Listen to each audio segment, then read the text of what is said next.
Hi everyone again, this is J.S. Bray with Mr. Bray Labs and another Inklings behind the scenes. Well, I'm driving back from the conference today.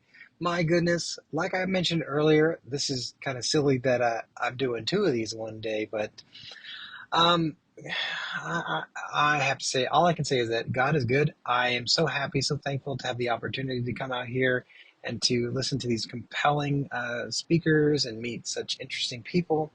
One of the things I've experienced in the past about conferences that I really love is that I love meeting new people. And a conference, especially a conference that brings people from around the world, you're likely to meet people who are largely different than yourself. So if you have the opportunity, and I do know that a lot of folks who listen to this podcast are young, your kiddos.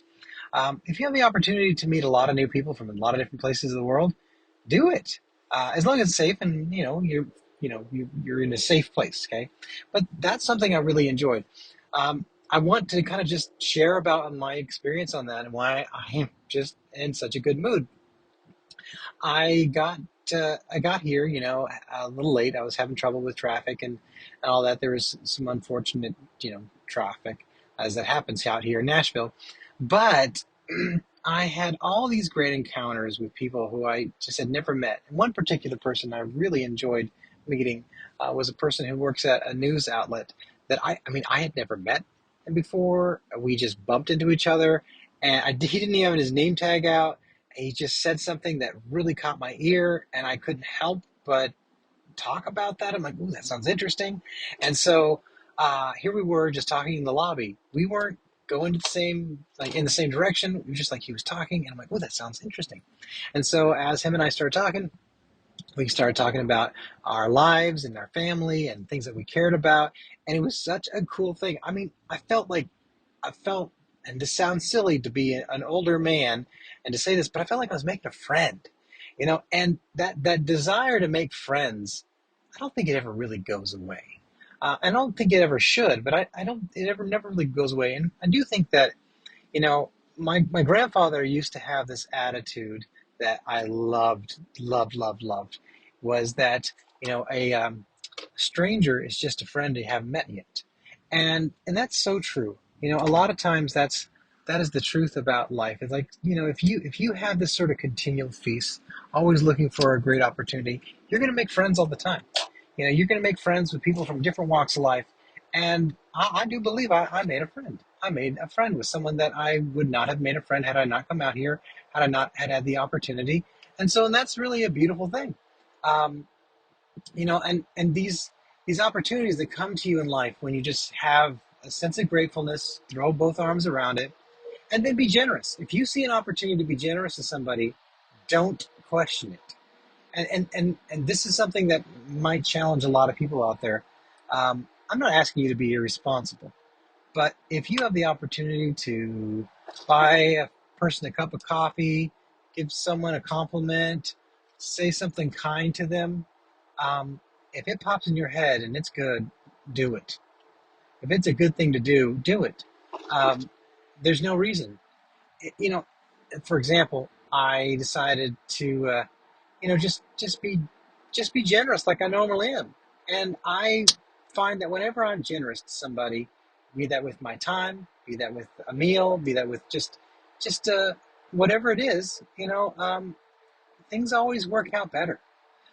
I do feel that a lot of relationships are people scared to reveal that they need something until they finally feel that they can trust somebody. And then at the end of the day, after you go back and forth this dance between pretending that you don't need it, but you really need it, or you pretend that you can finally trust someone to tell something that you need it, then you're years into a relationship that could have just got right out the gate. Like, you know what? I need a hug. Or you know what?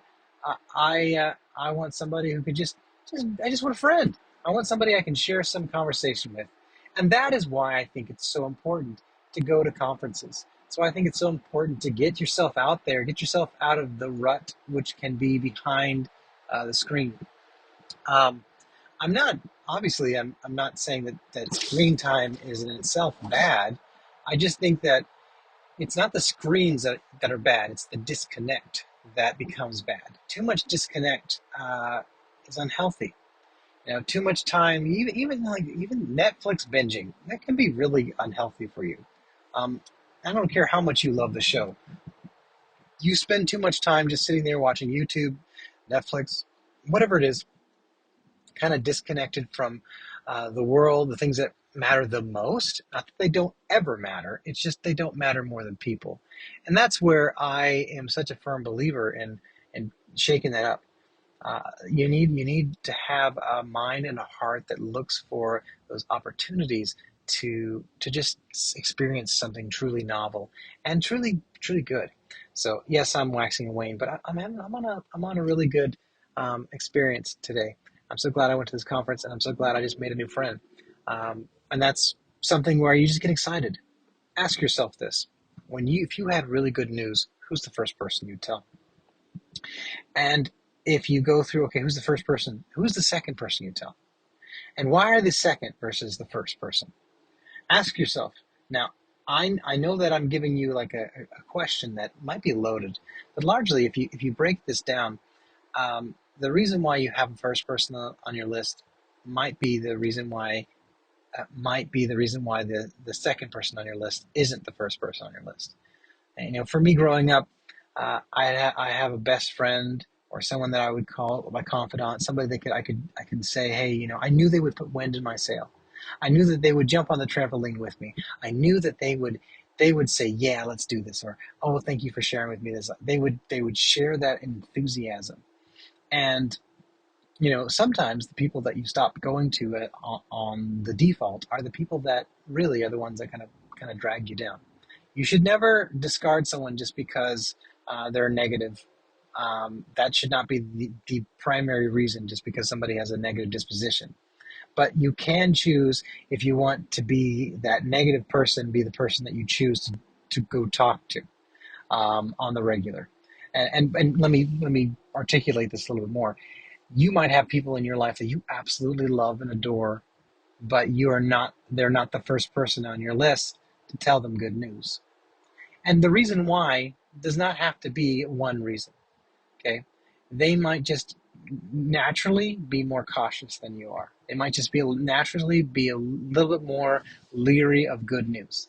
Now, this does not make them a bad person. This just makes them having a different disposition than you.